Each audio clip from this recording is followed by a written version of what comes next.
میں اس کا آپ کا بہت میں آسانی سے اس کا ترجمہ تو لمبا ہو جائے گا، میں آسانی سے بتا دیتا ہوں اس کا لب لباب۔ 20 سپٹمبر کو جب وہ رمسفیلڈ کے دفتر سے نیچے اتر رہے تھے سیڑھیوں پر، تو ان کے جو والٹس وٹس جو ہیں، جو نائب وزیر دفاع تھے، یعنی رمسفیلڈ تو وزیر دفاع تھے، ان سے مل کے جب آئے تو انہوں نے کہا صاحب آپ ہمارے پاس آئیے، ہمیں آپ سے کچھ بات کرنی ہے اور ہم عراق پر حملہ کرنے جا رہے ہیں۔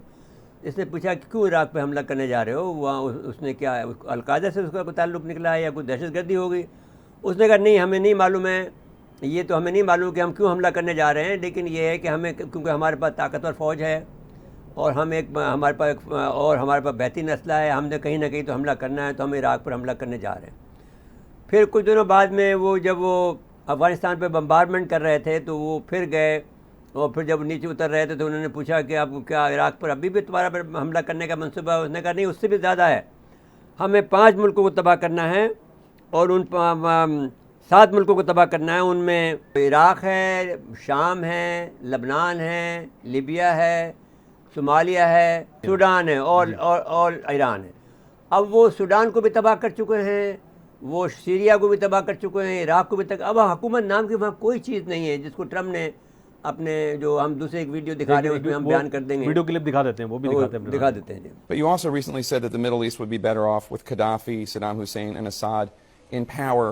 How does... I didn't say Assad, but we certainly have not gained anything with Gaddafi. And you look at what happened. I mean, look at Libya, look at Iraq. Iraq used to be no terrorist. He would kill the terrorists immediately. It was like, now it's the Harvard of terrorism.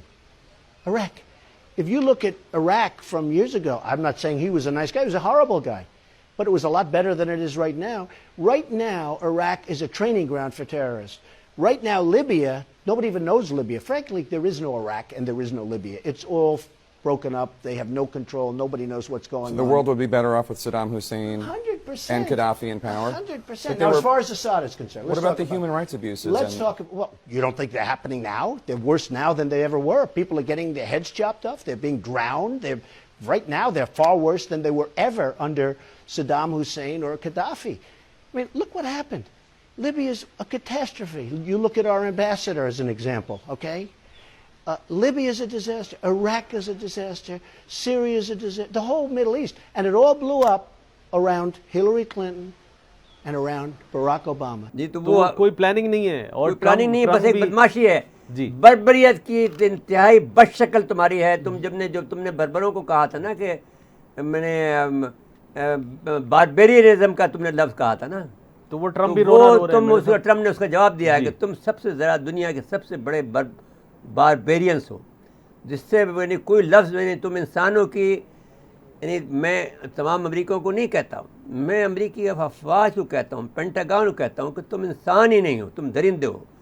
اور درندوں سے بھی بڑھ کر یہ ہے کہ اتنے بڑے درندے کہ جو کہ کسی کو بھی، جب بھی شیر کا پیٹ بھر جاتا ہے وہ کسی پہ حملہ نہیں کرتا، تم تو خامخواہ لوگوں پہ حملہ کر دیتے ہو اور انسانوں کو مانتے نہیں ہو، تو تمہیں شرم کرو، حیا کرو کچھ تو۔ جی مجھے بریک کے لیے کہا جا رہا ہے، اور بریک کے بعد آئیں گے تو ویڈیو لنک پہ بریگیڈیئر ریٹائرڈ سعد محمد صاحب ہمارے ساتھ ہوں گے۔ ناظرین مختصر وقفہ ہے، وقفے کے بعد دوبارہ آتے ہیں۔ ایک مرتبہ پھر پروگرام میں خوش آمدید کہتے ہیں۔ میرے صاحب افغانستان کی ایک کلپ ہم نے چلائی امریکیوں کی، جی جی، لیکن اس موضوع پہ گفتگو کے لیے بریگیڈیئر سعد صاحب میں بریگیڈیئر سعد محمد صاحب، میں آپ کا شکر گزار ہوں کہ آپ نے ہمیں ٹائم دیا، ہم آپ کا شکر گزار ہیں اور ممنون ہیں آپ کے۔ اب بتائیے کہ بالآخر ایک تو وہ اسلحہ چھوڑ کے گیا ہے، دوسرا یہ جو میں پریشان ہوتا ہوں کیونکہ سب سے بڑا دشمن ہمارا، میں یہ سمجھتا ہوں کہ برطانیہ ہے، جس نے کہ سلطنت عثمانیہ کو تباہ کیا، مغل امپائر کو تباہ کیا، پھر ہمارے اندر فرقے پیدا کیے۔ پہلے ہمارے یہاں دیوبندی نہیں ہوتا تھا، بریلوی نہیں ہوتا تھا، اور یہ کوئی قادیانی نہیں ہوتے تھے، یہ سب انہوں نے پیدا کیا۔ تو اب یہ آیا ہوا ہے یہاں کا وزیر صاحب جو ہیں، وزیر خارجہ صاحب، تو اب فرمائیے کہ یہ آخرکار میں کہاں جا کر بات ٹھہرے گی؟ میں نے لمبی تمہید باندھ دی ہے۔ دیکھیں، میں کسی کو مورد الزام نہیں ٹھہراتا، ہمیں اپنی کمزوریاں ہوتی ہیں جس سے ہمارے دشمن استفادہ کرتے ہیں۔ اگر ہم میں کمزوری نہیں ہوگی تو دشمن استفادہ نہیں کر سکے گا۔ یہ ہم جو آپ نے اب ہمارے اوپر برطانیہ گیم کھیل رہا ہے، اور جو آپ جس طرح بیان کیا ہے، اور شاید اس میں حقیقت بھی ہو، کیا یہ آپ برطانیہ میں جا کے کر سکتے ہیں؟ وہاں پر اسکاٹ لینڈ میں بڑی وہ ہے ایک فریڈم موومنٹ ہے, وہاں پر آزادی کی تحریک ہے. تو کیا ہم کر سکتے ہیں؟ نہیں ہم کرنا نہیں چاہیے, کر اگر سکتے آپ ہیں کیونکہ آپ اگر پلیئر ہیں تو کرنا چاہیے. نہیں, میں یہ نہیں کہ آپ کر نہیں سکتے ہیں, میں تو یہ کہتا ہوں کہ آپ کر نہیں سکتے ہیں. وہ اپنی جو ہے اس کو سمجھ بوجھ ہے, جس حد تک اس کو جانا چاہیے وہ باہر کی بات نہیں سنے گا, وہ اپنی آواز نکالے گا. تو میرے خیال میں ہم جو ہے یہ کمزوری ظاہر کرتی ہے کہ جب آپ اپنے جو کمزوریاں ہیں اس کو کسی اور کے پلڑے میں ڈال دیں, اس سے آپ کا اصلاح نہیں ہو سکتی ہے. آپ اپنی کمزوریوں کو پہچانیں گے تو آپ کی اصلاح ہوگی. جب افغانستان میں جو آپ نے ذکر کیا کہ آئی ایس آئی نے یہ کر دیا, آئی ایس آئی نے وہ کر دیا, میرے خیال میں یہ سارا مبالغہ ہے. اس میں کوئی ایسی بات نہیں ہے کہ آئی ایس آئی نے, جیسے اشرف غنی صاحب کہتے ہیں کہ 20-25 ہزار لوگ اندر ڈال دیے. یہ ایسی جو ہے انہوں نے افواہیں پھیلانے کا ایک ہمیں بدنام ذریعہ ڈیفیم ہے کہ کرنے کے لیے اپنے کیا, ڈیفیم کرنے کے لیے کیا سارا. ابھی ان کو ملبہ اس شکست کا جو افغانستان میں ان کو شکست ہوئی ہے اس کو انہوں نے کوئی اسکیپ گوٹنگ تو کرنی ہے, انہوں نے کوئی ملبہ تو کسی جگہ پھینکنا ہے, اس گند کو کہیں پھینکنا ہے. وہ پاکستان ان کو آسان ایک ملک نظر آتا ہے, ہمارے اوپر پھینک دیتے ہیں. مطلب ہم نے افغانستان کے جو اندرونی معاملات ہے, اگر اشرف غنی صاحب یہ سمجھتے تھے یا امریکن یہ سمجھتے تھے کہ ہم نے جو یہاں پر لوگ رہتے تھے ان کے خلاف کوئی فوجی کارروائی کریں گے, کہ میرے خیال پاکستان کے مفاد میں نہیں تھا کہ آپ ان کے خلاف کارروائی کریں. تو وہ آپ نے نہیں کی. باقی انہوں نے اپنی جنگ لڑی, انہوں نے اپنا پیسہ پیدا کیا, انہوں نے اپنی رہنمائی کی, انہوں نے خود یہ 20 سال جو ہے وہ لگائے تھے. 2003 میں انہوں نے پیغام بھیجا تھا امریکنوں کو اور کارزائی صاحب کو کہ جی ہم بات کرنا چاہتے ہیں, لیکن وہاں پر اتنی جو غرور تھا اور طاقت کا مظاہرہ کرتے تھے وہ اس وقت, کہ انہوں نے اس کو ریجیکٹ کر دیا اور کہا کہ جی ہم کوئی بات چیت نہیں کرنا چاہتے. اگر اس وقت بات چیت ہو جاتی اور کسی نہ کسی طرح مفاہمت ہو جاتی, اتنی بڑی قتل غارت گری اور یہ شرمندگی جو ان کو ابھی ہوئی ہے نیٹو کو بشمول امریکہ کے, اچھا بریگیڈیئر صاحب میں آپ سے بہت ہی کرٹیکل سوال کرنا چاہتا ہوں. دیکھیے, ایک تو بات میں یہ کہنا چاہتا ہوں کہ یہ جو کرپشن کا لیول ہے امریکی آرمی میں, کیونکہ میں ان کے بہت سے معاملات سے اس لیے واقف ہوں کہ میں نے بہت سے, جب میں اٹلی میں تھا تو میں ان کے معاملات سے کچھ ڈیلنگ کرتا تھا. میں نیٹو کے جو کا جو سسٹم تھا اس پر میں, کیونکہ میں الیکٹرانک انجینئر ہوں, میں مائکرو ویو انجینئر ہوں, تو ان کو میں دیکھ بھال کرتا تھا, ان کی مینٹیننس کرتا تھا. اپنے یہاں سے لے گیا تھا, سگنل آفیسر ان چیف کو بھی لے گیا تھا میں دکھانے کے لیے. جنرل ریاض تھا اس زمانے میں, میرے جنرل ریاض حسین. تو میں آپ سے یہ سوال کرتا ہوں کہ ایک تو کرپشن ان میں, میں یہ کہنا چاہتا ہوں, ایک تو کرپشن ان میں بے تحاشا کا ہے, اور وہ ان کو اپنے انتظامیہ کو اس میں رکھتے ہیں, میں نے ڈارک میں رکھتے ہیں. ایک تو یہ بات ہو گئی. دوسری بات یہ ہے کہ اب یہ بات میرے سمجھ میں اس لیے ذرا کم آتی ہے, معاف کیجیے گا, کہ یہ جب نکلے ہیں تو کیا کوئی ایسا پلان ہو سکتا ہے کہ جو آپ کے ذہن میں آتا ہو کہ جب اتنا سارا سامان چھوڑ کے گئے ہیں تو کوئی ان کو بہت طاقتور ملک بنا دینا چاہتے ہوں, اور پھر کہیں پر وہ ایک تصادم کی کیفیت پیدا کرنا چاہتے ہوں سینٹرل ایشیا میں یا کہیں اور, اگرچہ ان کی مدد کے لیے اس وقت چین, جرمنی تیار ہیں, پاکستان بھی تیار ہے, قطر بھی تیار ہے. تو پھر بجائے اس کے کہ میں آپ سوال نہیں کر رہا ہوں آپ سے, آپ کو کوئی جس طرح کے جو اینکر حضرات باتیں کرتے ہیں میں وہ باتیں نہیں کر رہا ہوں. میں آپ سے ایک بہت ڈیفیکلٹ کوشچن کر رہا ہوں کہ دین یہ کیا بنے گا, یہ کیا یہ یعنی واقعی ہار کے گئے ہیں اور بغیر پلان, کوئی پلان چھوڑ کے گئے ہیں, یا کشمیر جیسا کوئی مسئلہ کھڑا کر کے گئے ہیں؟ جی دیکھیں, اس کو بالکل بلیک اینڈ وائٹ پہ کہہ دینا کہ جی بالکل شکست ہو گئی ہے اور وہ چلے گئے, کوئی انہوں نے حاصل نہیں کیا. میرے خیال میں شکست ہوئی ہے ان کو, اور ان کی جو اسیسمنٹس وغیرہ تھی جو سی آئی اے نے اور پینٹاگن نے دی ہیں وہ بہت ہی ناقص تھی, اور میرے خیال میں ان کو پتہ تھا, حقائق کا پتہ تھا, لیکن کوئی اپنی جو کمزوریاں ہیں وہ اپنے جو ان کے حکام ہیں بالا, حکام بالا ہیں, ان کو وہ بتانا نہیں چاہتے ہیں. وہ کہتے ہیں کہ جی سب کچھ ٹھیک ہے, ہمیشہ یہ سبارڈینیٹس میں یا جو آپ کے ماتحت ہوتے ہیں ان کا یہی رویہ رہتا ہے کہ اوپر والے کو آپ سب اچھا بتاتے جائیں. یہ انہوں نے, آپ کو میں پیچھے لے جاتا ہوں ویتنام کی جنگ میں, دسمبر 1967 میں CIA نے اور پینٹاگن نے ایک رپورٹ لکھی تھی ویتنام کے اوپر, اور انہوں نے کہا تھا کہ جی بالکل ویتنام میں ہم نے جو کارروائی کی ہے اور جو ویلیج ڈیفنس کمیٹیز بنائی ہیں اور لوگوں کو دیا ہے پیسہ, یہ کیا وہ کیا, ہم ویتنام میں جنگ جیت چکے ہیں, ویتنام بھی ختم ہو گیا, ویٹ کانگ بھی ختم ہو گیا اور ابھی کوئی خطرہ نہیں ہے. اور اس کے 2 مہینے بعد ٹیٹ آفینسو آیا تھا, اگر آپ کو یاد ہو, فیبرری 1968 میں ٹیٹ آفینسو آیا تھا. سر مجھے معلوم ہے, میں تو اس کا اسٹوڈنٹ ہوں نا جی, اب میں جانتا ہوں. تو وہ تمام ساؤتھ ویتنام پہ تقریباً قبضہ کر دیا تھا, سائیگون تک پہنچ گئے تھے. تو یہ ان کی اسیسمنٹس ہوتی ہے. تو کابل کے بارے میں بھی انہوں نے بائیڈن کو یہی بتایا تھا کہ جی یہ افغان آرمی جو ہے اور یہ جو ہے وہ ہولڈ کر دے گی. طالبان کی کامیابی جہاں پر ان کو دینا چاہیے, وہ داد دینی چاہیے کہ انہوں نے ایک طویل جنگ لڑی, 20 سالہ جنگ لڑی اور کامیابی حاصل کی, لیکن ان کی کامیابیوں میں یہ جو اشرف غنی صاحب کی کرپشن, ان کی ایڈمنسٹریشن کی کرپشن, ان کی نالائقی, ایون حامد کرزئی نہیں اشرف غنی, حامد کرزئی تو گئے ہوئے تو 7-8 سال ہو گئے ہیں, تو میں اشرف غنی کی حکومت کی بات کر رہا ہوں. کرزئی ہوتا تو شاید کچھ نہ کچھ بچت ہو جاتی. کرزئی قابل آدمی ہے, وہ زمین پہ اس کے پاؤں ہیں, اس کے کوئی نہ کوئی لنک افغانستان میں ساتھ ہے, ابھی تک افغانستان میں بیٹھا ہوا ہے. اشرف غنی صاحب وہ ہے جو بیگ کے ساتھ آئے تھے اور بیگ کے ساتھ واپس چلے گئے ہیں. تو یہ, اور دوسرا آپ دیکھیں کہ امریکنز کو, آپ کو میں یہ کرپشن کی آپ نے بات کی, میں کہتا ہوں یہ انہوں نے جو یہ ہمیں بتاتے ہیں نا کہ ہم نے 1 ٹریلین 2 ٹریلین, کبھی 1 ٹریلین کی بات کرتے ہیں, کبھی 2 ٹریلین کی بات کرتے ہیں کہ ہم نے اتنا پیسہ لگایا ہے. میں نے جب میں وہاں پر ڈیفینس اٹیشے تھا, میں نے صرف ایک کیس اسٹڈی کیا, اور وہ یہ تھا کہ ایک کنٹونمنٹ سائز, ایک بریگیڈ سائز کنٹونمنٹ بن رہا ہے, جلال آباد کے پاس بنتا ہے سپوزنگ. تو اگر اس کے لیے $100 جو ہے وہ امریکہ نے امداد دی, تو 25% تو اسٹریٹ اوے پینٹاگن ادھر ہی رکھ لیتا تھا, واشنگٹن بھی رکھ لیتا تھا کہ جی ہم نے ریکانسنس کیے ہے, ہم نے اسیسمنٹس کیے ہیں, ہم نے یہ کیا وہ کیے, گراؤنڈ پہ سوائل ٹیسٹنگ کی ہے, فلانا کیے وہ کیے, اور وہ جو ہے کیا کہتے ہیں جگہ کی سلیکشن کی ہے. تو 25% وہ رکھ لیتے تھے اور وہ امریکن کمپنی کو ٹھیکہ دے دیتے تھے.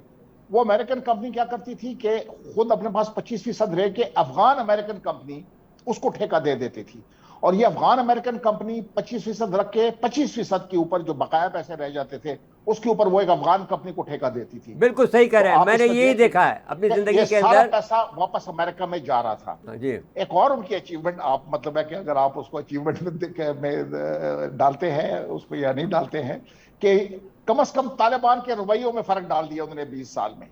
آپ اگر یہ طالبان دیکھیں اور وہ طالبان دیکھیں, بہت فرق ہو گیا, بہت بڑا فرق ہے بیچ میں. انہوں نے ایک نئی جنریشن افغانستان کو دی ہے جو تعلیم یافتہ ہے, جو جدید دنیا سے ان کا ایک تعلق ہے 21ویں صدی میں. جو طالبان جو تھے نا, جو رہتے تھے بیبلیکل ٹائمز میں رہتے تھے. بریگیڈ صاحب یہاں رک جائیے. Now we are on one page. Sir now اب جو آپ کی گفتگو کے بعد میں, کیونکہ اس میں بہت وقت چاہیے, لیکن میں یہ پوچھنا چاہتا ہوں کہ how they will behave now the Afghan Taliban, جو ایک تو فتح یاب ہوئے ہیں, 3 سپر طاقتوں کو انہوں نے شکست دی ہے. گو میں اس میں اب بھی یہ کہتا ہوں کہ پاکستان فیکٹر 2 میں تو کم سے کم شامل ہے کسی نہ کسی شکل میں. پہلے میں تو ویزیبل تھا, جو کہ USSR کو ہرایا, اس میں تو کوئی دو بات نہیں ہے. اس میں انویزیبل تھا لیکن تھا. اب اس کے بعد میں اب یہ آپ مجھے فرمائیں کہ جو آپ کی اسٹڈی ہے, جو آپ کا تجربہ ہے, how they will behave now the Afghan with Pakistan, with India and with United States. میں اپنی اسیسمنٹ دینے سے پہلے میں لارڈ کرزن کی کوٹیشن انگریزی میں ہے, وہ میں آپ کو سنانا چاہتا ہوں. وہ یہ ہے, لارڈ کرزن صاحب نے فرمایا تھا, anybody who thinks he understands the Afghan mind should have his own head examined. کہ اگر کوئی کہتا ہے کہ وہ افغان کے ذہن کو سمجھتا ہے تو وہ پہلے اپنا علاج کرائے. علاج کرے, میں اپنا علاج کروائے. تو مطلب ہے کہ میں افغانس کے اوپر اسیسمنٹ دینا بہت مشکل ہے. لیکن وہ شعر صحیح ہے جو ایک شعر کہا جاتا ہے, میں نہیں ریپیٹ نہیں کروں گا اسے, لیکن بہرحال وہ ٹھیک ہے.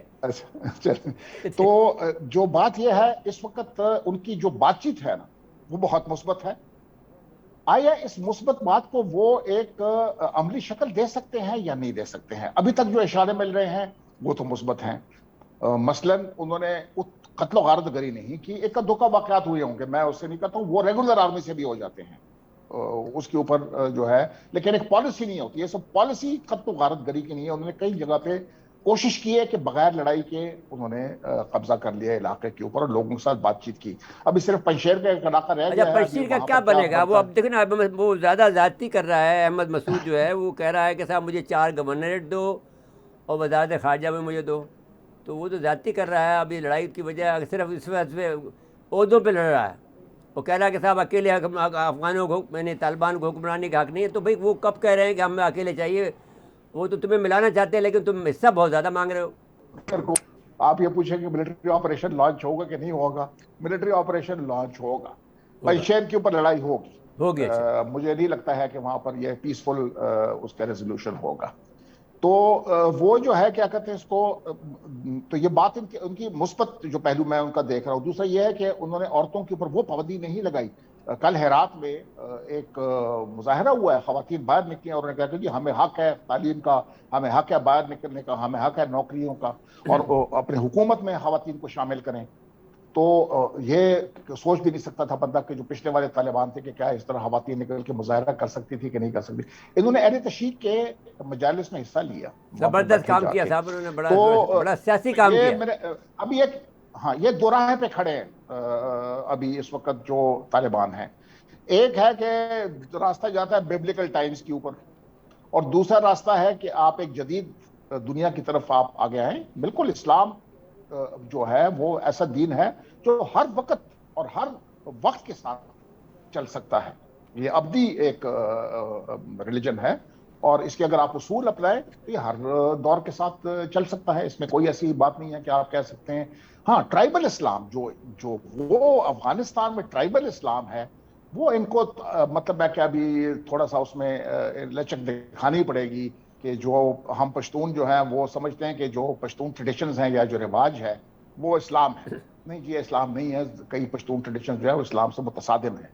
تو اس میں سے ان کو نکلنا پڑے گا باہر, اور ایک جدیدیت کی طرف ان کو. آپ یہ فائنل کر دیں, آخری سوال میرا یہ ہے کہ پاکستان کے ساتھ تو اچھے تعلقات رہیں گے نا؟ جی بالکل پاکستان کے ساتھ اچھے تعلقات رہیں گے. میں اس میں جو ہے آپٹمسٹک ہوں کہ پاکستان کے ساتھ تعلقات اچھے رہیں گے.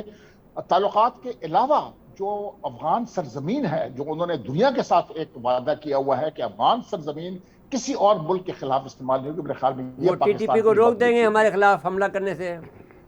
ہاں بالکل, ٹی ٹی پی کو روکیں گے, شاید ہینڈ اوور نہ کریں.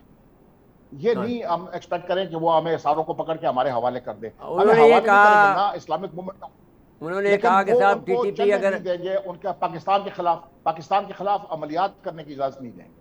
جی بہت بہت شکریہ بریگیڈیئر سعد محمد صاحب, انتہائی مشکور ہیں. یو ہیو سیڈ اٹ, جو پنچ لائن ہے وہ آپ نے کہہ دی ہے. جی بریک لے کے آ جا رہا ہے, بریک کے بعد آئیں گے تو اس موضوع میں مزید بات کریں گے. ناظرین مقصدہ وقفہ ہے, وقفے کے بعد دوبارہ آتے ہیں. ایک بار پھر پروگرام میں خوش آمدید کہتے ہیں.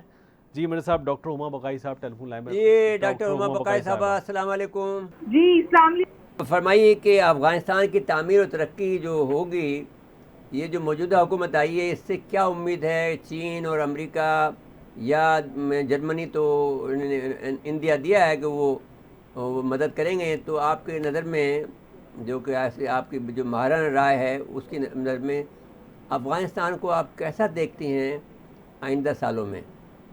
دیکھیے میں سمجھتی ہوں کہ افغانستان ابھی بھی بہت بڑا چیلنج ہے, خطے کے امن کے لیے بھی اور انٹرنیشنل پیس کے لیے بھی. آپ بجا فرما رہے ہیں, ایک امریکن ایروگنس تھی جس نے امریکہ میں ڈیسیشن میکنگ کو اس طرف دھکیلا جس طرف آپ ذکر کر رہے ہیں. لیکن اس کے ساتھ ساتھ اس بات کا بھی ادراک کیجیے کہ ایک بہت بڑا ملٹری انڈسٹریل کمپلیکس تھا جس کو بش نے ریوائو کرنے کا وعدہ کیا تھا, اور ان فار ایور روڈ سے اس سے امریکن اکانومی کو خاصی مضبوطی ملی. ٹرمپ کے زمانے میں امریکن اکانومی بہت تھرائیو کر رہی تھی. اگر یہ کووڈ کی صورتحال نہ ہوتی تو امریکہ خاصا آگے نکل گیا تھا.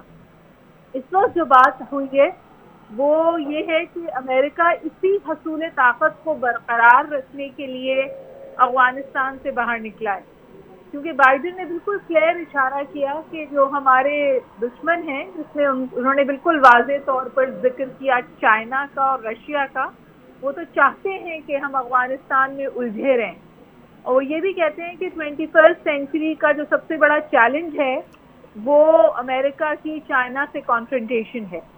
اب دیکھنا یہ ہے کہ چائنا افغانستان کے چیلنج کو کس طرح قبول کرتا ہے۔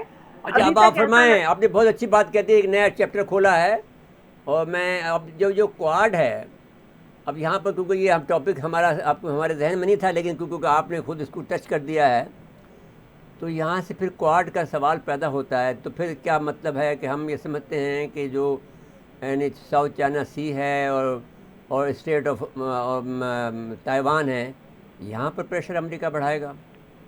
دیکھیے ابھی کمالا ہیرس گئی تھیں ساؤتھ ایسٹ ایشیا، اور ان کے تمام اسٹیٹمنٹ سے بالکل واضح اس بات کو دیکھا گیا کہ وہ چائنا کو دشمن کے طور پہ دیکھ رہی ہیں اور ان کو اپنے ساتھ الائی کرنے کی کوشش کر رہی ہیں، لیکن جو افغانستان میں صورتحال ہوئی ہے وہاں پر افغانستان کی جو ہیوملیشن سمجھی ہوئی ہے، تو امریکہ کے کریڈیبلٹی پر سوال اٹھ گیا۔ اس وقت نہ صرف یہ کہ یورپ میں بلکہ مڈل ایسٹ میں، گلف اسٹیٹس میں اور انڈیا میں بھی یہ سوال اٹھ رہا ہے کہ کیا امریکہ پر بھروسہ کیا جا سکتا ہے۔ بہت خوب بات کی ڈاکٹر صاحب، آپ نے بہت خوبصورت بات کہی ہے جی۔ امریکہ کے اندر بھی بہت پولرائزیشن ہے، تو میں سمجھتی ہوں کہ اچھا جی، آپ نے بات کہہ دی ہے، اب اس کے بعد یہ بتائیے ایز اے پروفیسر کہ یہ بتائیے کہ پھر ایسا وقت میں کیا ہوتا ہے پھر، جیسے کہ وہ جب یو ایس آر کا معاملہ ہوا تھا تو ٹوٹ گیا تھا، امریکہ میں کیا کوئی بے چینی شدت اختیار کرے گی، یعنی ایک سفید فام اور جو تارکین وطن ہیں ان کے درمیان میں، یا نہیں؟ دیکھیے اس وقت صورتحال یہ ہے کہ جو پاپولیرٹی ریٹ ہوتا ہے بائیڈن کا، وہ اس وقت کمزور ترین سطح پر ہے، 44% پر ہے، اور اتنا کمزور جو تھا کسی بھی پریزیڈنٹ کا، میرا خیال ہے مجھے فورٹ کا یاد آ رہا ہے کہ وہ اس سے بھی کم تھے، 37 پہ تھے، اور اب اس وقت بائیڈن جو ہیں وہ 37% پر ہیں، اور یہ ان کے لیے اور ان کی پریزیڈنسی کے لیے لمحہ فکریہ ہے۔ لیکن میں آپ کو ہینری کسنجر کا بھی ایک جملہ کوٹ کر دوں، انہوں نے کہا کہ یہ جو اس وقت چائنا اور امریکہ کی کنفرنٹیشن ہے، یہ سوویت یونین اور امریکہ کی کنفرنٹیشن سے بہت زیادہ خطرناک ہے، اور چائنا سوویت یونین سے بہت زیادہ فارمیڈیبل ہے امریکہ کے لیے۔ تو اس وقت امریکہ کی جو پوری سمجھیے توانائی ہے وہ اس طرف صرف ہوئی ہے کہ چائنا کو کیسے کاؤنٹر کیا جائے۔ پہلے وہ کمپٹیشن کی بات کرتے تھے، اب وہ ایکیوٹ کانفرنٹیشن میں ہیں چائنا کے ساتھ، اور چائنا بہت اسمارٹلی ابھی تک کھیل رہا ہے۔ افغانستان میں بھی آپ دیکھیے، میرا خیال ہے وہ ان ممالک میں ہوگا جو سب سے پہلے طالبان کو ریکگنیشن دے دے، یہ رینڈ کوآپریشن نے کہا ہے، اور انہوں نے کہا کہ اگر انہوں نے اوپنلی نہیں دی ریکگنیشن تو ڈی فیکٹو ریکگنیشن تو دے ہی دیں گے، اور اس کا دی ہوئی ہے، وہ تو مل گیا، وہ تو ڈاکٹر صاحب دی ہوئی ہے، نون ہے جی ایگزیکٹلی۔ تو میں سمجھتی ہوں کہ طالبان جو ہیں اگر if they play their card right تو وہ اس انٹرنیشنل رائیولری کو اپنے لیے استعمال کرتے ہوئے افغانستان میں جو فائنینشیل ویکیوم کریٹ ہوا ہے امریکہ کی انخلا کی وجہ سے، یا جو امریکہ ڈالر روک کر ان کو پریشر میں لانا چاہتا ہے، اس کا ادراک اگر وہ کر پائے، گورننس انہوں نے کر لی، امن سے پہلے آرڈر مینٹین کر لیا افغانستان میں، تو ہو سکتا ہے کہ افغانستان بھی انہیں اون کر لے، کیونکہ 20 سال میں افغانستان میں امن نہیں تھا، خانہ جنگی ہی تھی، لو لیول پہ تھی، پر ٹوٹل امن نہیں تھا۔ بیونڈ کابل غنی یا کرزئی کی حکومت کبھی بھی پوری نہیں تھی۔ ڈاکٹر صاحب آپ کا بہت شکریہ، یو ہیو آئی تھنک آپ کے جتنے بھی ہم نے انٹرویو کیے ہیں، آپ سے گفتگو کی ہے، this is the best of the best. جیسے ہمیشہ ایسے ہی ہوتا ہے، یہ بات بھی ہے۔ نہیں ڈاکٹر صاحب انٹلیکچوئل ہیں وہ، اب یہاں پر قدر نہیں ہوتی ہے، مسئلہ یہ ہوتا ہے۔ جی وقت ختم ہوا جی پروگرام کا. جی. ناظرین آج کے لیے اتنا ہی. آئندہ پروگرام تک کے لیے اجازت چاہتے ہیں. اللہ حافظ.